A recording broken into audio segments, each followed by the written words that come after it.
अलहमुल मौत, देवर तो मौत है भाभी के लिए, देवर तो मौत है भाभी के लिए। ये हदीस जब मैं पढ़ता था तो बहुत से लोग कहते थे मौलाना आजकल जॉइंट फैमिली है, लोग ऐसे रहते वैसे रहते, कैसे हो पाएगा। लेकिन इसका नुकसान मैंने उस वक्त देखा जब एक बार मैं सऊदी के सफर पर गया था और वहां ये हादसा जब मुझे लोगों ने बताया तो बड़ा अजीब लगा कि अल्लाह के रसूल ने जो देवर भाभी का पर्दा बताया वो कितना सटीक और कितना सही है।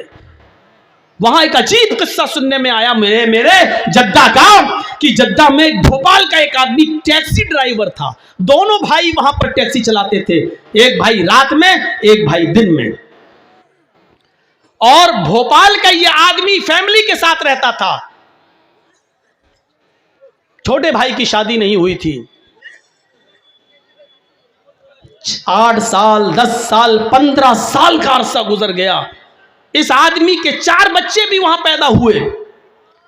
एक मर्तबा यह शख्स किसी कस्टमर की तलाश में जद्दा में बैठा हुआ था अपनी टैक्सी पर कि एक औरत आती है, उसका पेट बड़ा था, उसके पेट में हमल था, बच्चा था, और आकर कहती है एक्सक्यूज मी। इसने कहा जी क्या बात, देखिए मुझे बहुत तेज पेट में दर्द हो रहा है, ये करीब में जो हॉस्पिटल है जल्दी ले चलिए, मेरी डिलीवरी का वक्त करीब है।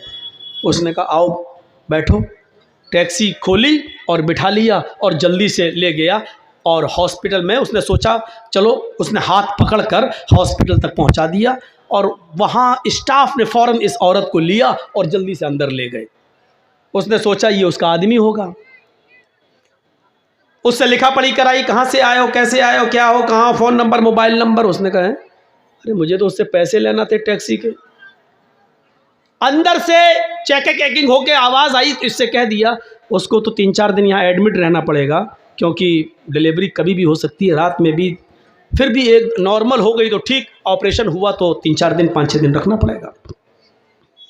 इसने सोचा कि चलो यार 2-3 दिन में कभी यहाँ से निकलेंगे फिर ले लेंगे इससे पैसे, अभी तो वो बेचारी परेशान है, उसके साथ कोई है भी नहीं। ये अपना टैक्सी उठाकर चल दिया। पूरा दिन टैक्सी चला के रात में घर पहुंचा, रात भर सोया। रात में इसका छोटा भाई टैक्सी चलाता था, वो टैक्सी चलाता था, ये दिन में टैक्सी चलाता था। तो जब ये सुबह फजर की नमाज पढ़ने उठा, नमाज पढ़ के आया, इसकी बीवी ने इसको चाय बनाई, अपने शौहर को ब्रेड आमलेट वगैरह बनाया कि चलो नाश्ता करो अब तुम जाओगे। मोबाइल फ़ोन की घंटी बजी, वो वाला फ़ोन लैंडलाइन, वो घंटी बजती है। इसने घंटी उठाई, अरे कौन इतना सुबह सुबह। इसने सोचा कि कोई कस्टमर होगा, कहीं जाना होगा, फ़ोन करते हैं लोग। तो इसने फ़ोन उठाया, कहा हेलो। वहाँ से आवाज़ आई कौन, जमील साहब। कहा जी बड़े नालायक इंसान है तुम। कहा क्यों, क्या हुआ। कहा हॉस्पिटल में तुम अपनी बीवी को छोड़ गए हो, बेचारी रात भर यहाँ परेशान रही, जल्दी आइए हॉस्पिटल में, डिलीवरी हो गई और तुम्हें लड़का हुआ है। इसके तो होश उड़ गए। ए डॉक्टर तुम्हारा दिमाग ठीक है, वो मेरी बीवी भी नहीं थी। अच्छा हुआ ये फोन मैंने उठाया, कहीं मेरी बीवी ने उठा लिया होता तो कयामत आ गई होती। दिमाग ठीक रखो। उधर से उस डॉक्टर ने, लेडीज डॉक्टर भी चिल्लाई इसके ऊपर, चुप बदतमीज कहेंगे। ये इंडियन पाकिस्तानी कमीने सब ऐसे ही होते हैं। बच्चा पैदा हो गया, आप कहते हैं मेरी बीवी नहीं, लड़ाई लड़ते हैं घर में और यहां आके छोड़ जाते हैं। आ रहे हो या मैं पुलिस भेजूं। कहना पुलिस मत भेजो, मैं आ रहा हूं। गया सीधे टैक्सी चलाता हुआ हॉस्पिटल में पहुंचा और जाकर किस वार्ड में, तो फला कमरे में। खोला कमरा, डाइन चुड़ैल मर जा, मैं ही मिला था तुझे। एक तो मेरा किराया नहीं दिया, बिस्तर पे लेटी और कह रही है मेरा बच्चा। अब रोती है, तुम्हें क्या हो गया। अरे घर में थोड़ा सा झगड़ा हो गया, इसका मतलब ये थोड़ी कि तुम हमें इतना डांटोगे, अपने बच्चे को तुम एक्सेप्ट ही नहीं कर रहे हो। उसने रोना शुरू कर दिया, इसका दिमाग खराब। हे ड्रामे बंद कर। हे डॉक्टर साहब ये मेरी बीवी भी नहीं है, पता नहीं कौन है। डॉक्टर साहब कहते चुप, रो रही है। एक औरत कैसे किसी को अपना शौहर कह देगी। मानता हूं झगड़ा होता है घरों में, सबके घर में होता है, लेकिन इसका ये मतलब है कि तुम बीवी मत। अरे डॉक्टर साहब अल्लाह की कसम ये मेरी बीवी नहीं है। अब वो कहती डॉक्टर साहब ये झूठ बोल रहा, अल्लाह की कसम मैं इसी की बीवी हूं। मामला बड़ा पेचीदा।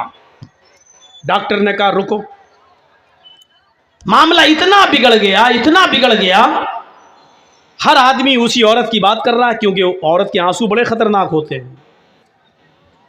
इन आंसुओं को जो समझ जाए वो बहुत बड़ा समझदार माना जाएगा। औरत के आंसुओं को समझना बड़ा मुश्किल है। आप शादीशुदा हैं, आपको तजर्बा होगा, हमें भी तजर्बा है। बहुत ये आंसू बड़े खतरनाक होते हैं, इसलिए पूरे हॉस्पिटल का स्टाफ औरत की तारीफ कर रहा। क्या है? बिल्कुल से चुप चुप। डॉक्टर कहता चलो को अभी तुम्हारी रिपोर्ट सामने आती है, इधर आओ, लाओ डीएनए टेस्ट कर लेते हैं। क्या कर लो? आदमी कहता हाँ कर लो। ब्लड निकाला, बच्चे का ब्लड निकाला। औरत कहती है कि डॉक्टर साहब रिपोर्ट क्या सही आएगी? कभी कभी मशीनें भी गलत रिपोर्ट दे देती हैं। ये औरत बोल रही है। अब वो आदमी जिसका ब्लड निकल रहा था वो कहता चल, मशीनें कभी कभी गलत रिपोर्ट दे देती हैं। अब जब पोल खुलने वाली हुई तब रिपोर्ट गलत। चुप। अभी दूध का दूध, पानी का पानी अलग होता है।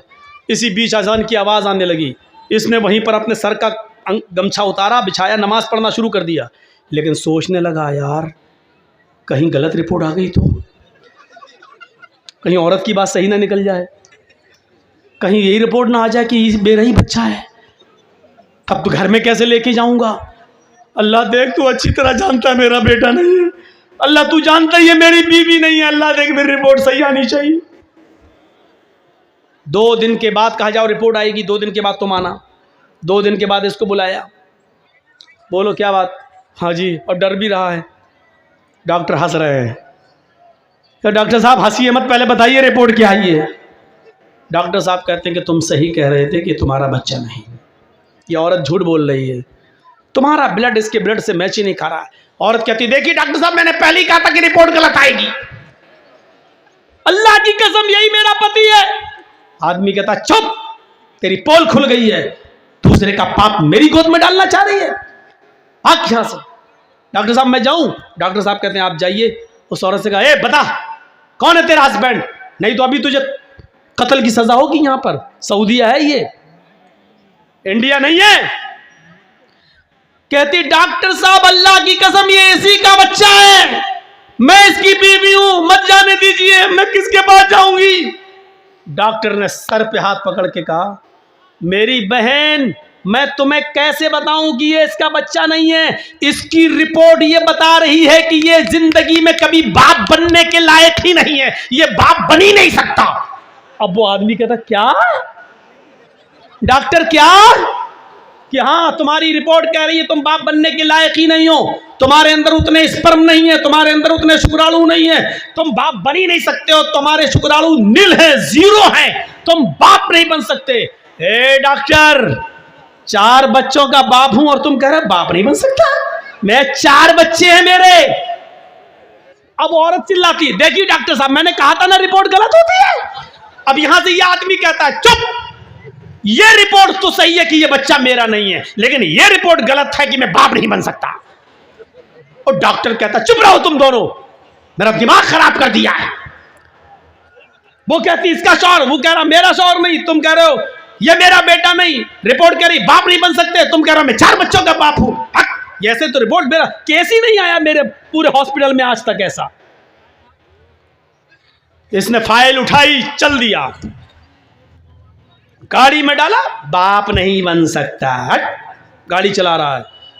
थोड़ी दूर जाने के बाद कहता है जमील घर का पता लगाओ, कहीं रिपोर्ट अगर सही हुई तो फिर ये 4 नमूने आए कहां से? अगर मेरी रिपोर्ट सही है मैं बाप नहीं बन सकता तो ये बच्चे हैं किसके? सीधे घर पहुंचा, दिन में दरवाजा खटखटाया, बीवी को होश भी नहीं था कि दिन में भी मेरा पति आ जाएगा।